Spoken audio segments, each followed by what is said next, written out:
As you can see, I'm currently working on the 2011 Toyota Camry. That's a 2ARFE engine. These engines are also found in Toyota, Scion TC and Toyota. You can see this very clearly. The reason why the engine is like this is because I just replaced the lifters and the rock arms. No, my boy! Bother hell! Like 4 bad lifters and 3. Good day, YouTube. I had a very here we are back to start with some of this engine. You're gonna notice that it'll be on this cuts. I didn't want none. This was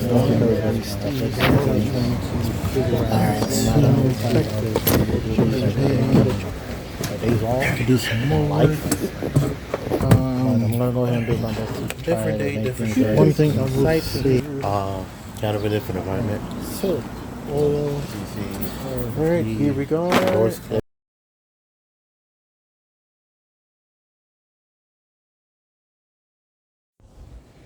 Same day, same shirt.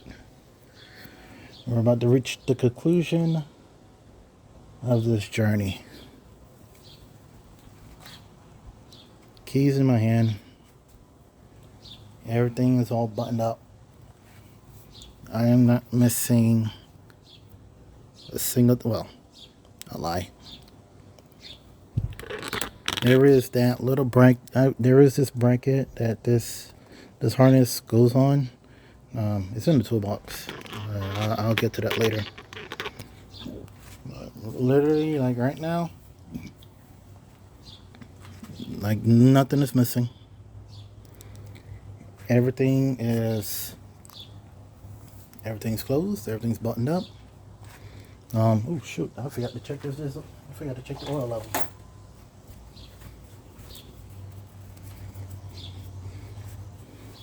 Yeah, ever since I put the oil, I never checked the oil level. Especially after I spun the engine multiple times, I forgot to check the oil level. As you can see right there, I don't know what you can see it, but you know it looks full. But of course, you never go off the first measurement. You always go off the second one. So come on, focus. So you can see it is full. Stupid mosquitoes.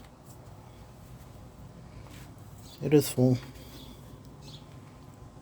Coolant is I did put coolant in the blah. So there is oil, there is coolant. Coolant is there. Airbox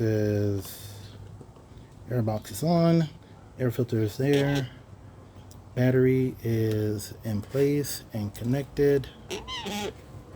Spark plugs are inserted and torqued to spec. Ignition coils are on and tightened down. All the coils are plugged in. One moment.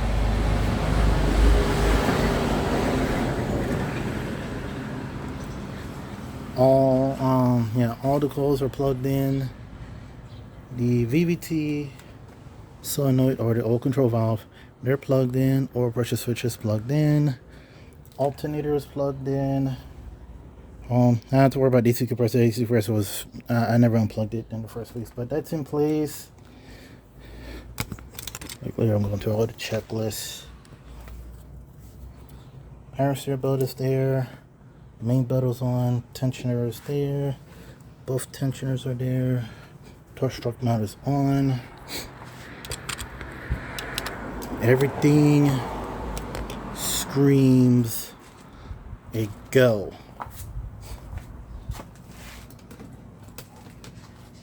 And right now, I will say this, my nerves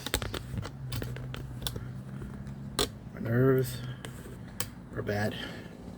Like they're shot. Oh yeah, not shot, but you know, if you were to measure my stress level, it's pretty up there. go ahead and have you look at the engine. Alright, so I'll let it go. I'll let it take you inside with me to look at the dash. But essentially, this is what I'm going to do. I'm going to go ahead and start it. I will expect to hear some noise from the lifters because they're not, like, you know, they're not, like, what's the word? They're not saturated in oil, so like there's no oil in there to, you know, to have it, like, you know, to fill it up. So like, yeah, the lifters, they're just basically dry. Hopefully under the time I did spin the engine, oil did get into lifters to fill it up, but right now, like, I do expect the lifters to have some noise because it's, you know, like, there's no oil in there. And also at the same time, I do want to see if my little fix doesn't cause a vacuum leak. Hopefully it doesn't cause a vacuum leak. But I'm gonna go ahead and start it. And before I do that, let me get my scan tool. My little scan tool, my Nova 5160 RS, and get the data cable. The engine may or may not stall when I start it up because the battery was disconnected. So like, if it sounds like it started and then it stalls, is because the throttle position, because the throttle plate has not been calibrated yet. So that's on the vehicle, not on me. But I will go ahead and start it. If I do hear any abnormalities, I'm turning it off right away.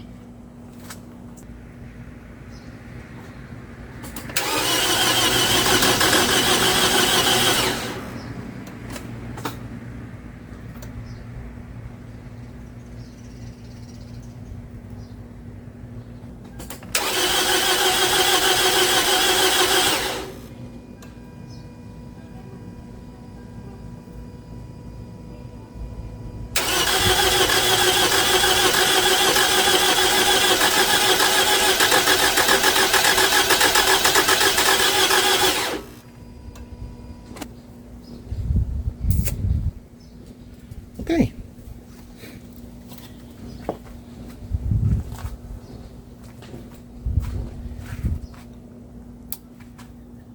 No compression. Like, literally. No compression.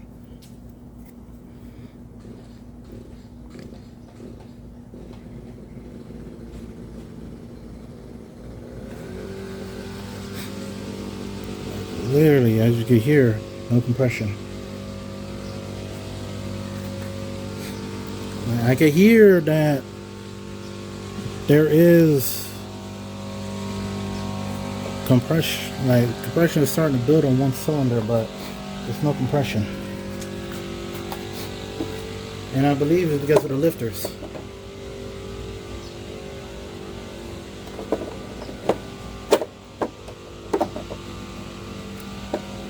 Either that or it's because of a switch. I think it might be because of a switch, because some time ago, I don't know, I forgot why I was in here. I was looking for something and I stumbled upon a switch.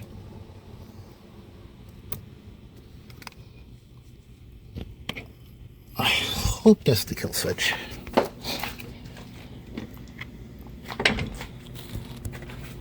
Yeah, some time ago I did stumble upon a switch. I wasn't sure what the switch did, but if if I did that and the car started, at least I know that's for sure. At least I know for sure I found the kill switch. So, all right, here we go. Round 2. Oh, and before I do that, let me check the health of the battery.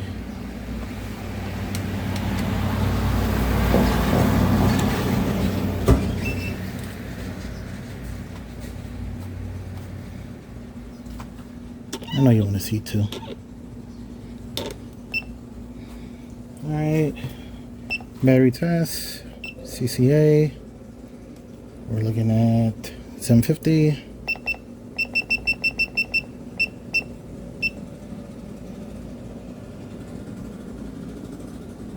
%. Alright.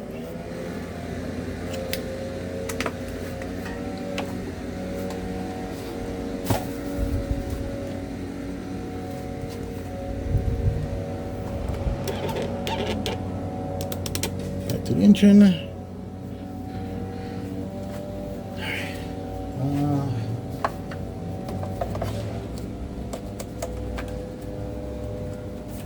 Alright, contact.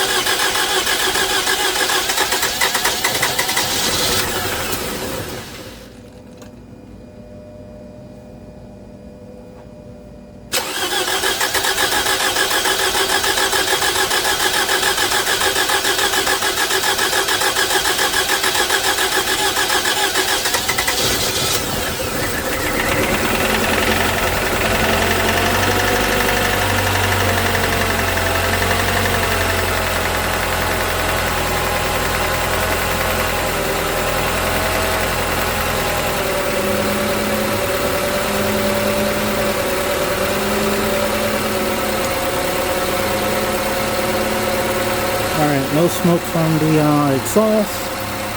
I do have a check engine light.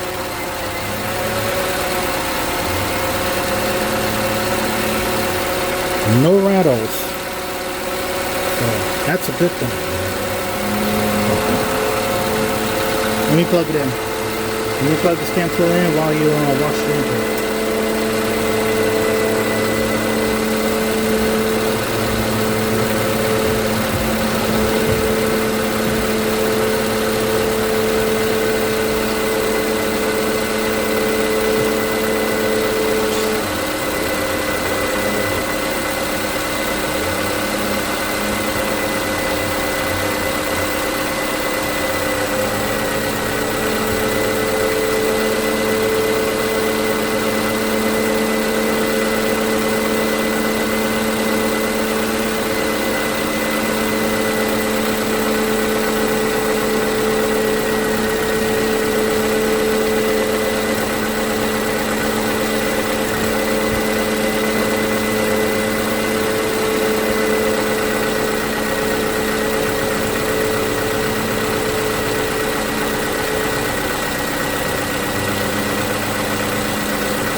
There is, I lied about the smoke. There is a slight haze coming from the exhaust.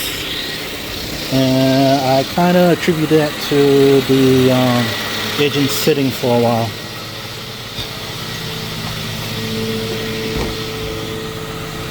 And unfortunately, as you can see, I'm still getting the same codes as before.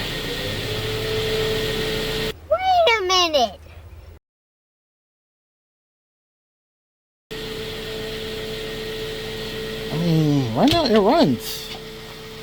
I just have that code and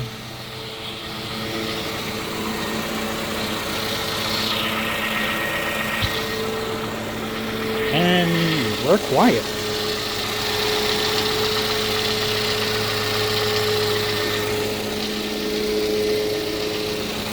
We are quiet.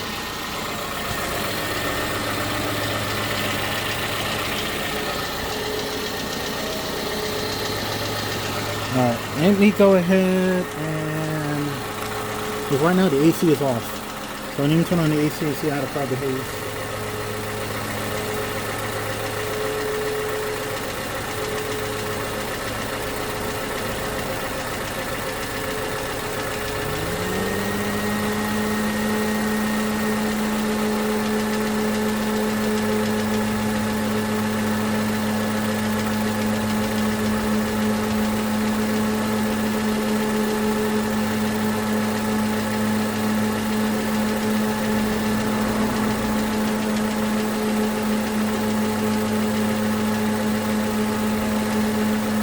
AC is on.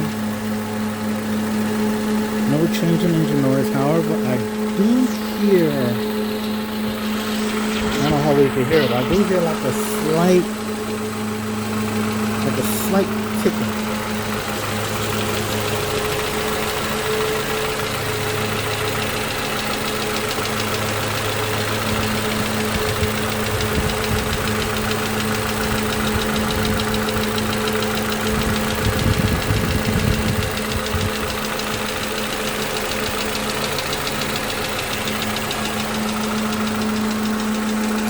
I do hear a slight ticking.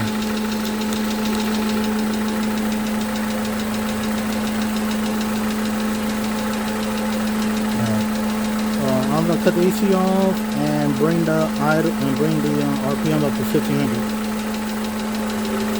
And then once I bring up to 1500, I'm just gonna let off the throttle.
I hope y'all caught that. I literally hope y'all caught that.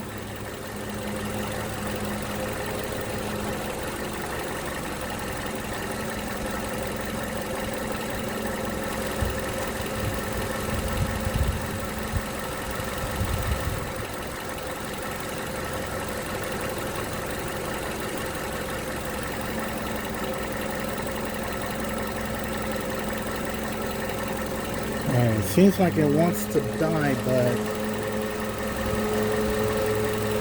she doesn't want to die.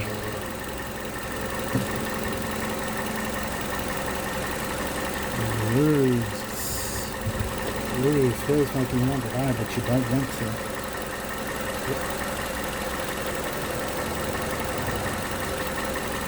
And I really see the shaking.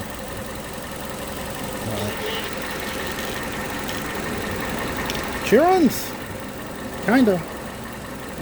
Obviously I'm not gonna take it out yet because the checker delay is still there, so I'm gonna figure out exactly why I'm still getting an issue. 3 days later.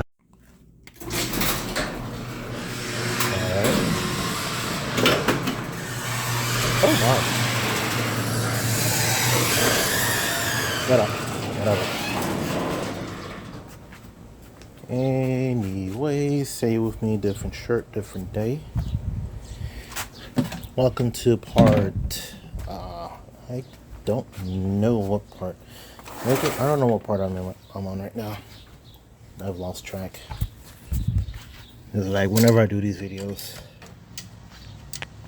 I don't have like a goal in mind. shoot. Look at this moth. I think it's a moth. Okay, whatever.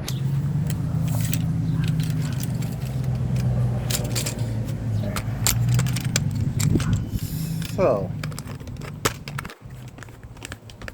progress from last time.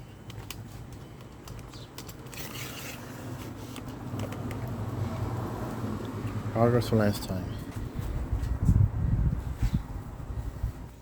Yeah, so while I was in my room that night, going to edit things,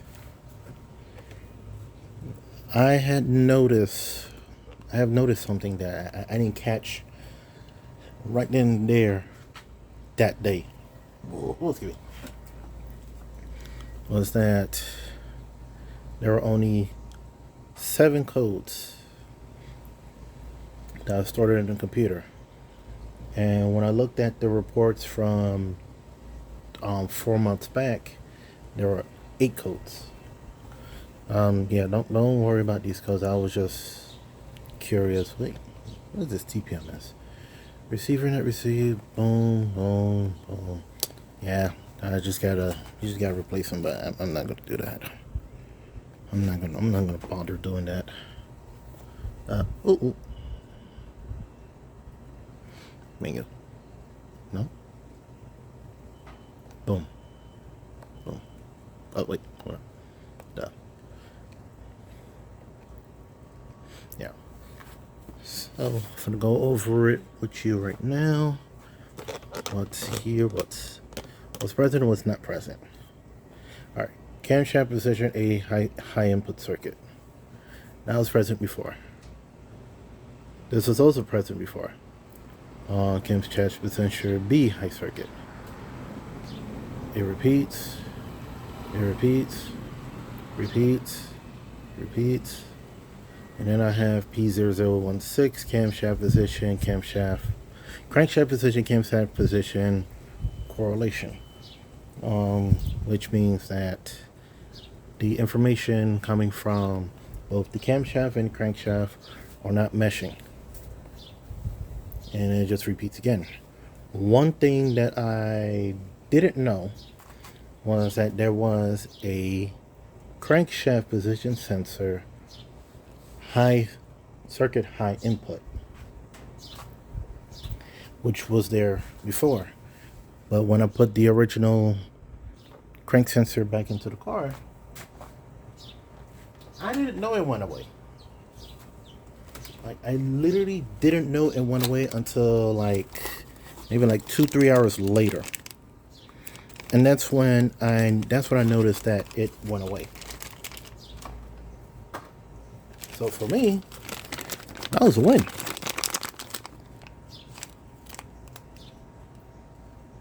Damn invasive lizards.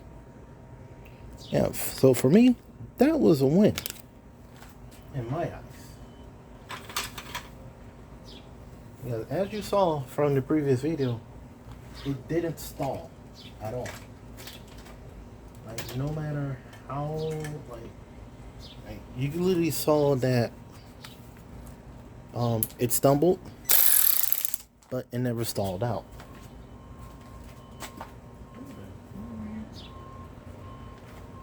Yeah, it stumbled, but it never stalled out.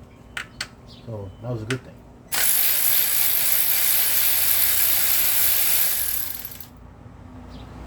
So essentially, this video, I'm going to see if by putting this one back in, which is the original. You can see this is the original cam sensor. Things about the cam sensors, there's no differentiating which one is intake, which one is exhaust. They're both the same sensors. Each of where they're positioned is what's different.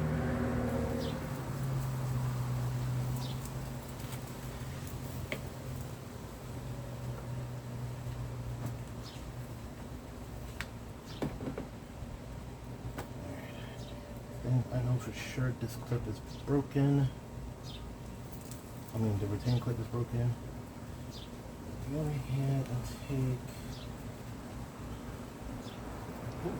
Ooh, wow, you have a good grip. Oh, wow, you really have a good grip on it. Come on. Let. Come on. Oh, wow. Just do it this way. There. As you see, the one I pulled out is there something on here that says it's on Duralast? No, okay, yeah. I thought it would be something on here that says Duralast, like the crank sensor. But there's nothing on it. But I'm gonna go ahead and show you the crank sensor.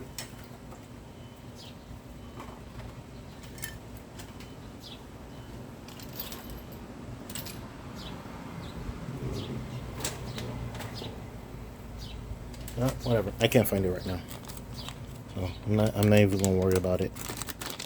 All right. So I'm gonna go ahead and grab the aftermarket. Go ahead and put that back in the box. This is the part number.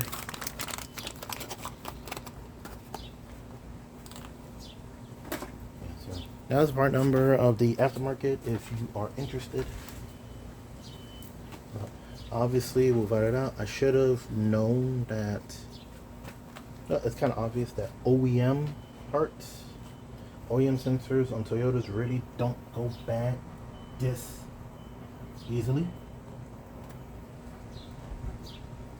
Because honestly, they really don't.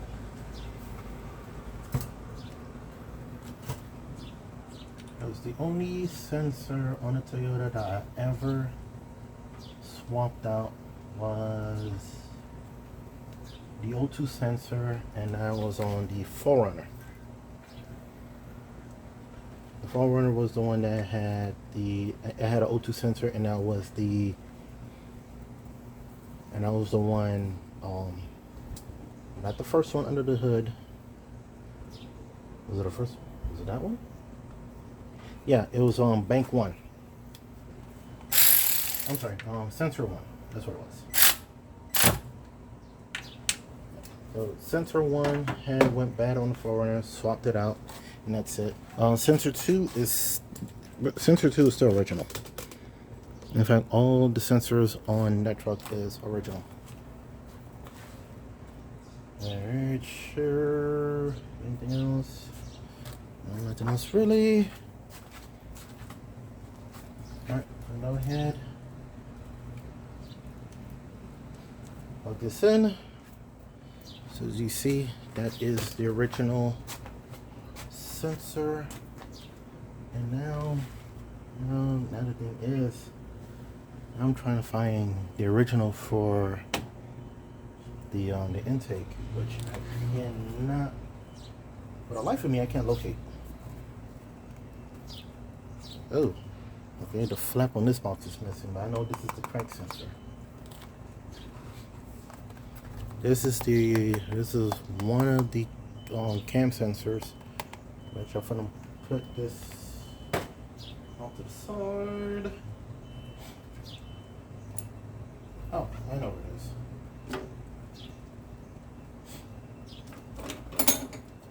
Oh, okay, I lied.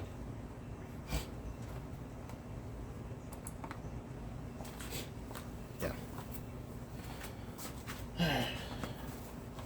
So, swapped it out. Let me get my scan tool. And I'm gonna go ahead and start it. And as you saw from yesterday, not yesterday. For me, well, actually, for me, it wasn't yesterday. It was the other day. But from you, the other part, I mean, from the previous video, you saw it took a very, very, very long time for it to crank over, which I do kind of attribute to the lifters not being primed, which I should have primed it beforehand, but I didn't. And I was looking on the internet to see if I need to prime up the lifters, and a lot of them said no. They said it's not It's not necessarily required, but it is entirely optional if you want to go ahead and prime the lifters. But of course, hindsight is 2020, and in fact, like, you literally saw it yourself. Like, you saw it yourself firsthand, no editing or anything, that not priming the lifters resulted in a super long start. And like, you saw how much it was struggling. Anyways, let me go ahead and start this up and run a scan. Oh, let me see. Oh, before I do that, I'm gonna go ahead and delete the codes. In fact, you're coming with me.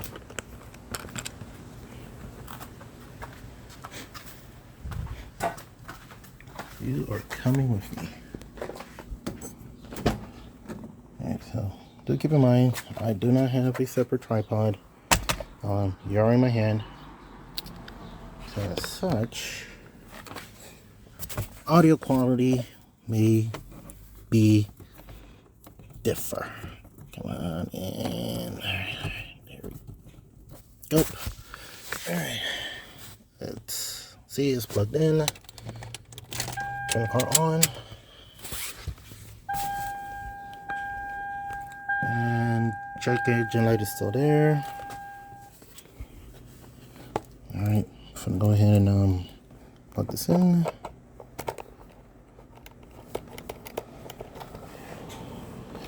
Do I really need to tighten this down? Not really. It's not necessary, but yeah. So these are all the codes as I before, so do take note. And if you do have this car and you do see that the tire pressure light is like flashing and it just stays on, and even if you were to go ahead and press the reset button multiple times, it still flashes and it still stays on, it doesn't mean that your tires is flat. No, it just means that it's not reading. There's a sensor that is not reading, and it's just basically letting you know it's like, hey, there's something wrong with the system. You need to take this on ready and have it addressed. But honestly, me, like, I wouldn't just put, like, I want to trust a computer to tell me if the tire is low.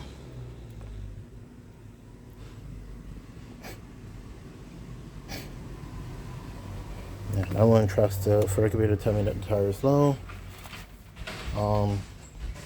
Honestly, there is nothing wrong with just going and doing a visual check on all 4 tires. Alright, so right now, it's not gone, but it does show 3 permanent codes. Which is that, and that. So, 3 permanent codes. Alright, I'm gonna go ahead and turn this off. I'll bring you back to the front.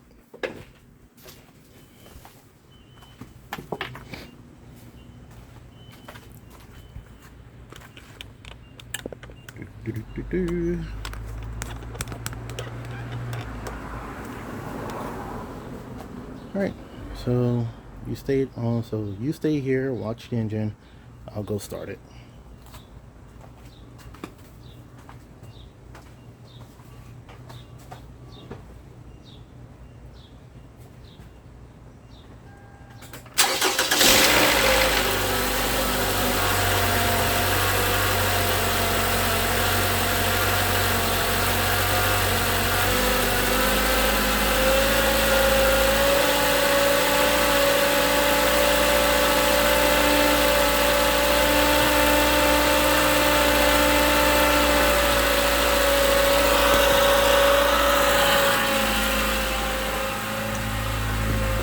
Now, some of you may be wondering about the idle.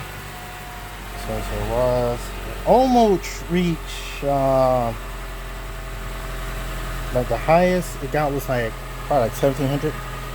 You can see check engine light is present. It wasn't on when I first when it came on, but it did come on like maybe like 3 seconds later. Let me. Crap. How do I do this? How do I do this again? Okay, there we go. Global OBD2.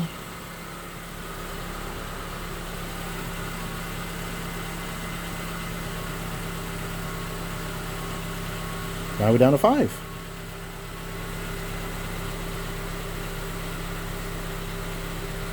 Sensor high, low, 1. Okay.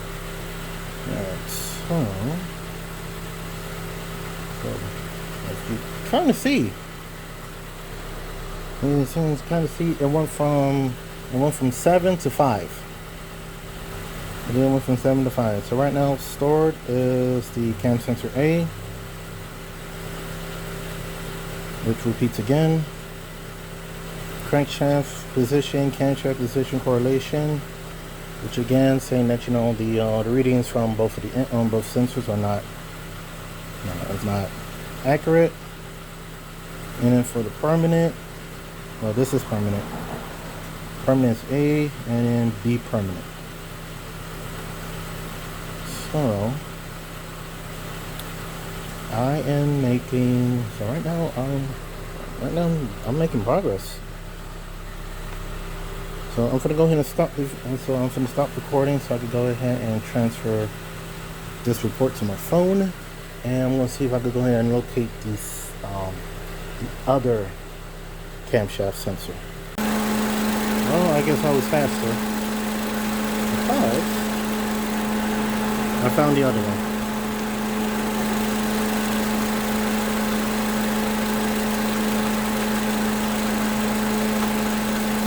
Alright, let me go turn off the AC and see how it behaves.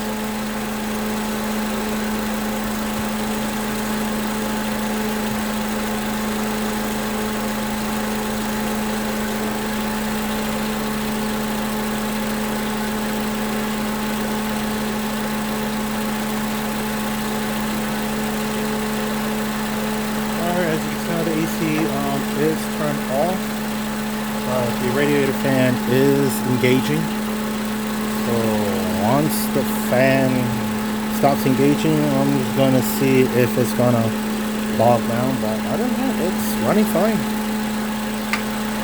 And one thing I did forget to check was for leaks, which that's the number one thing I should have checked on last time. But I'm going to go ahead and until the fan comes on, then check for leaks. Alright, no leaks. So next, so far I see no leaks. Alright, let me bring it up to 1500. Hold it for like a few seconds and then just release the pedal.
Alright, so as you heard, brought up to 1500. Well, I got up to like 1600. Let it go, and it didn't stumble at all. So, which is a good thing.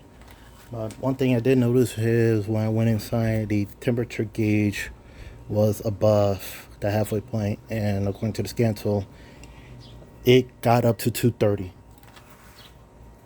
Which explains why the the fan has been running for so long, and for one thing, I do know why. Because it turns out that apparently it was more coolant that left than I thought. So now it's time for me to go ahead and put it in. Put some fluid in there, and word of the wise, literally word of the wise, whenever you are at a situation where you have to add coolant to a car that is overheating, literally, if you're adding coolant to a car that is overheating, never ever touch this. If you do touch this while it's still hot, especially when a car is overheating, that is literally a ticking time bomb. Because the moment you start loosening this, it is countdown to destruction. The coolant, and like, if you know physics, like literally, if you know if you know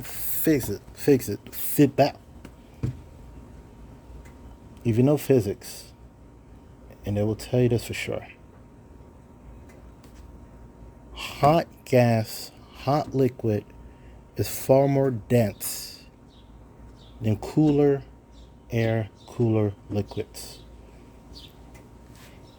If you go ahead and open this, all the pressure that is holding this down, which is about like 15 psi? Oh, well, on the cap it says 108 kPa, which I'm gonna convert that to psi's. But we'll find out. This is literally holding all the heat, steam, and pressure in the radiator. The moment you open this, you're releasing all the pressure out, and it's not going to come out very slowly. It's going to come out like it's going to come out like a wave. It's going to come out, and it's not going to come out nice. So if you are going to go ahead and add coolant to a vehicle, and you know that the vehicle is hot, and the vehicle has a reservoir tank that does not have a pressure cap, that's something that you need to know. If it does not have a pressure cap, add coolant through that tank. If it does have a pressure cap, let the engine cool off for a bit and then add coolant into it. But if there is a pressure cap, do not take that off.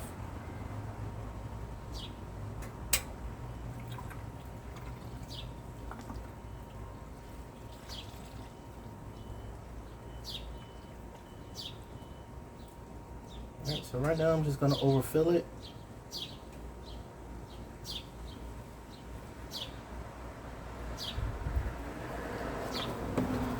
I'm going to overfill it and just let the vehicle take what it needs to fill up the radiator. Now I will go ahead and say this. I do have a tool. I do have a funnel that will allow me to top this off, but because of the fact that it's not far as I know, my belief was that the engine there wasn't a lot of coolant that was lost, so I didn't think it was necessary for me to put that funnel. In fact, I'll tell you right now, like, the funnel is right there. That orange thing right over there, that's the funnel. I didn't think I lost that much. I didn't think I lost that much coolant. Apparently, the coolant loss is larger than I thought. So right now, this is already like probably like a halfway full. So this wasn't full. So I'm gonna go ahead and toss this Right now, I'm just gonna let it just take the coolant, all the coolant that it needs.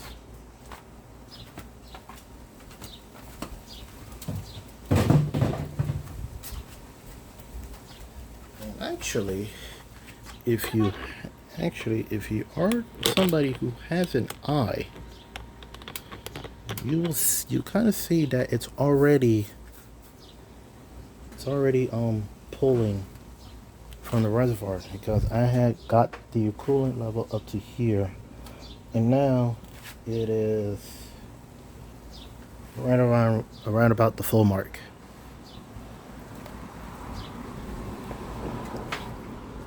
And because of the fact that coolant is being sucked in, at least I know for sure the radiator cap is functioning. Radiator cap is functioning as it should. Alright, it is later, and I've already swapped that sensor out. Sorry I didn't catch it on camera, but you can see it's not the same one. This is the aftermarket. Yeah, that's the aftermarket. Let's see. Where are the keys? Well, where's the key actually? Key's probably in the car. Alright, so let me go ahead and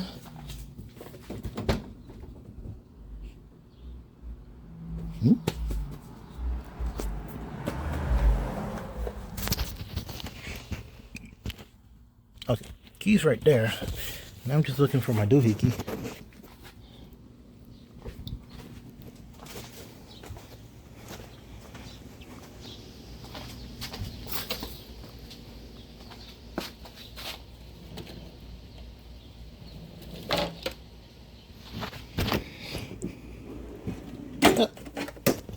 Here it is. Alright, here we go. Doohickey. As you can see, I kind of overfilled it. This is still hot though. I'm not gonna open the cap. I'm not gonna do that. So what I'm gonna do is,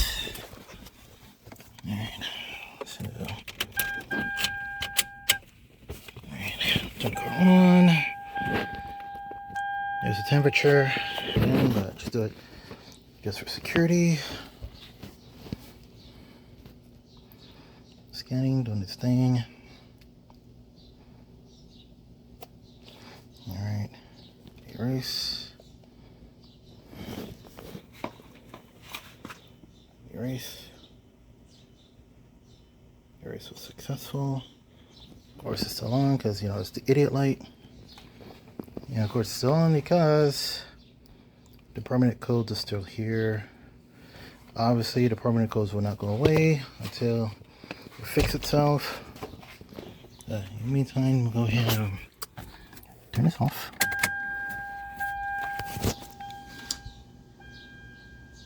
No, I was gonna go ahead and put you back on the tripod, but I'm not gonna do that.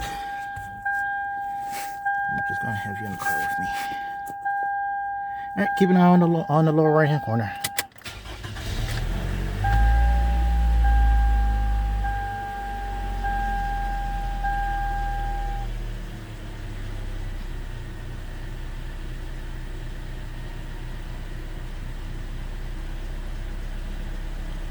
It's usually around this point the check engine light comes on.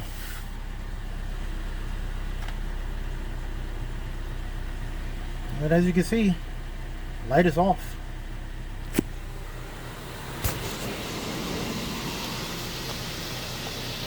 Light is off. These are the 3 permanent codes that are there. So let's do this. Let's scan this again. Yeah, 3 permanent codes that are there.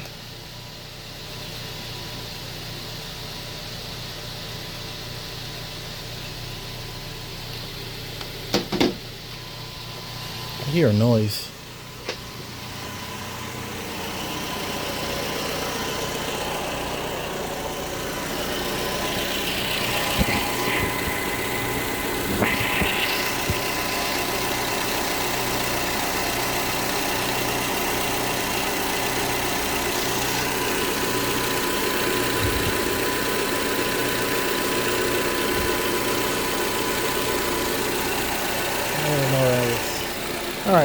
The noise I'm hearing is like it's belt driven, but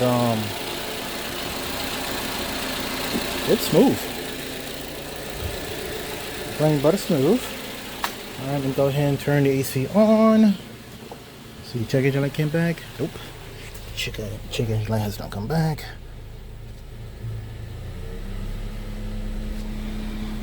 Alright. See that? I do need to turn that light off. That maintenance light. And for those who are wondering how to turn it off, menu, service reset.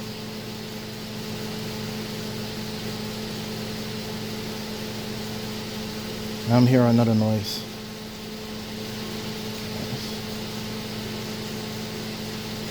Yeah, that's what it shows. Turn it off. Apparently pet boys don't do that. They don't believe in that.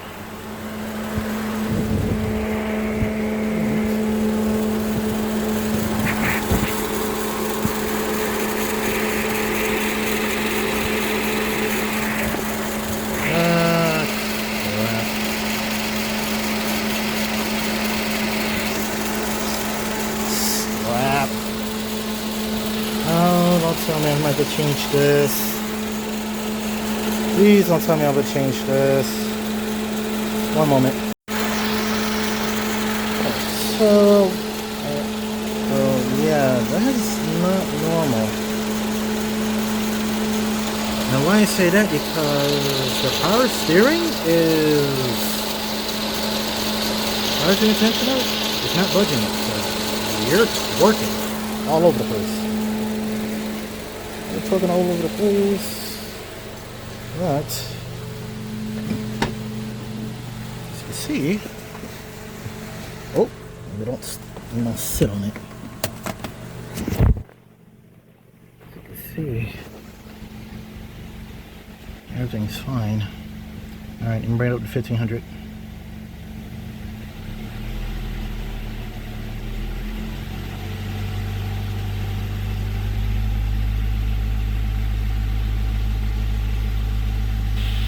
And release.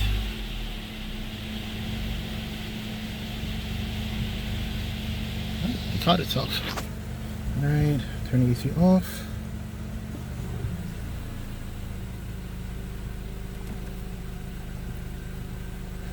Alright, it is normal, temperature is steady. It should. Let me check the tensioner.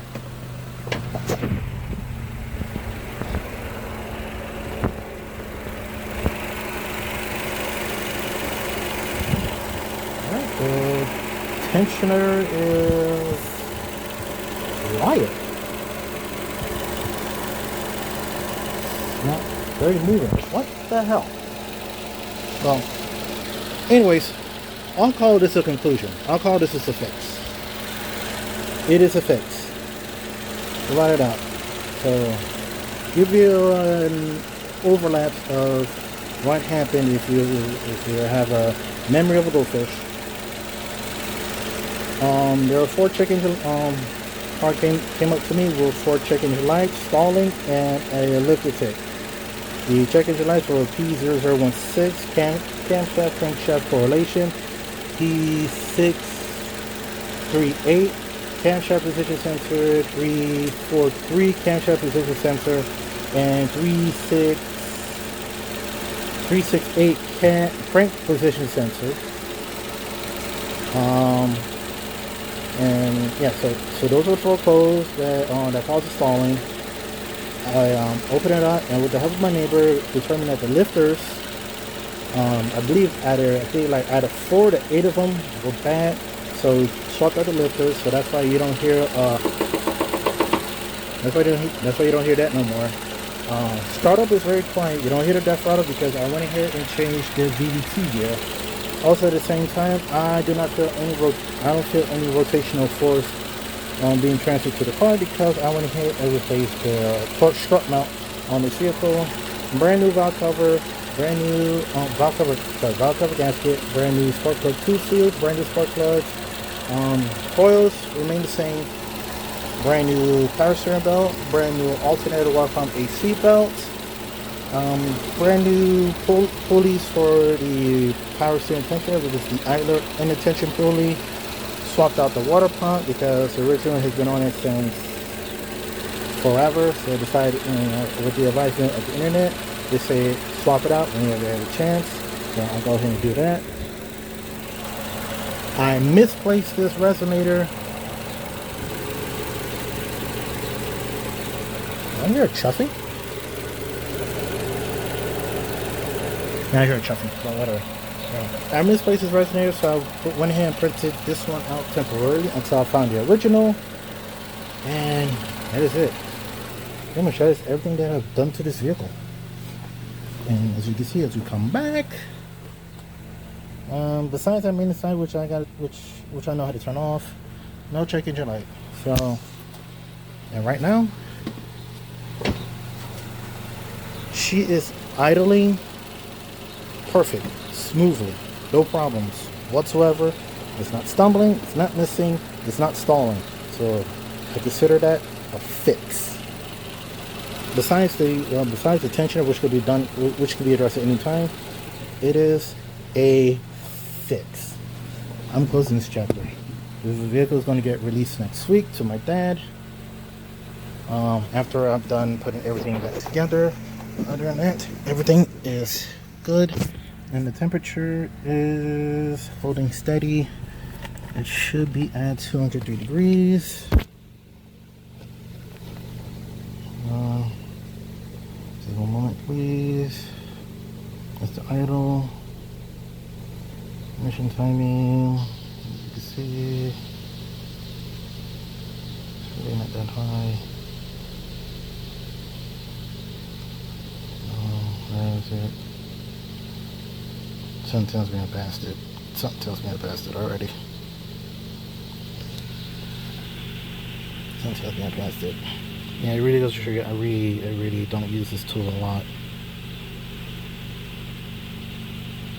I really don't use this tool a lot. So I really don't know. Where is it?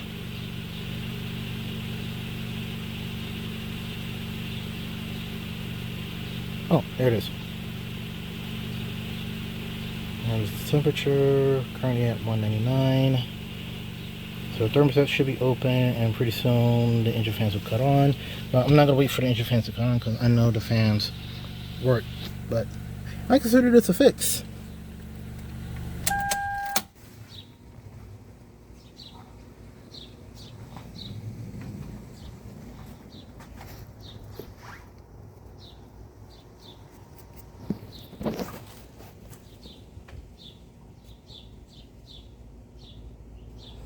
Yeah, you heard it, right?